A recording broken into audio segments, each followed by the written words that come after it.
Tanyakan ke teman-teman media, kronologinya seperti yang sudah disampaikan kemarin. Pada intinya teman-teman ada 2 orang individu berinisial Z dan E itu datang ke restoran kami lalu pesan makanan.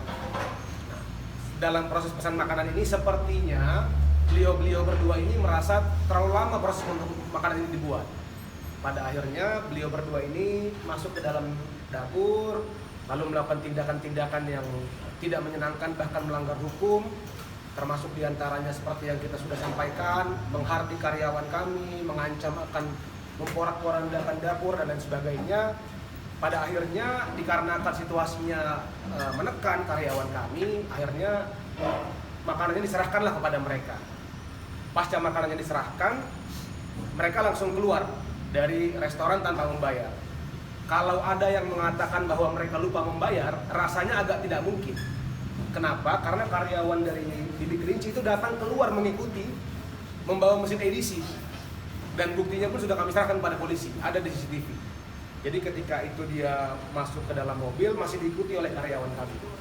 Jadi kalau memang ada narasi bahwasannya itu lupa membayar, rasanya agak tidak masuk akal. Tapi ya, who knows. Jadi kurang lebih seperti itu kejadiannya. Mereka pergi, keluar tidak membayar, dan pada akhirnya kita sudah seperti yang kemarin diupdate, sudah sampaikan somasi, tapi tidak ada respon. Nah, saya juga mau menambahkan ya teman-teman, ini yang kita perlu garis bawahi.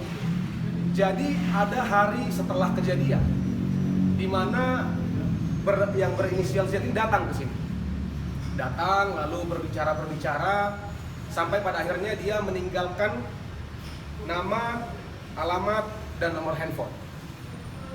Kepada tujuan inilah kami mengirimkan somasi.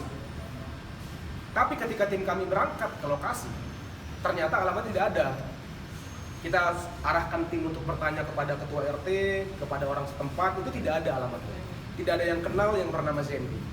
Jadi kami menganggap ini sebagai gestur itikat buruk. Kami sayangkan sekali, karena kan sebenarnya saat ini spirit dari Bibi Kelinci, teman-teman juga mungkin familiar bahwasannya kita hanya pengen kalian rendah hati untuk mengakui kesalahan. Sesimpel itu aja. Kita tidak mengharapkan suatu effort yang luar biasa besar dan masif, tidak mengharapkan kalian mengkerdilkan diri sendiri, tidak mengharapkan kalian untuk bersujud. Kita hanya minta kita fair lah.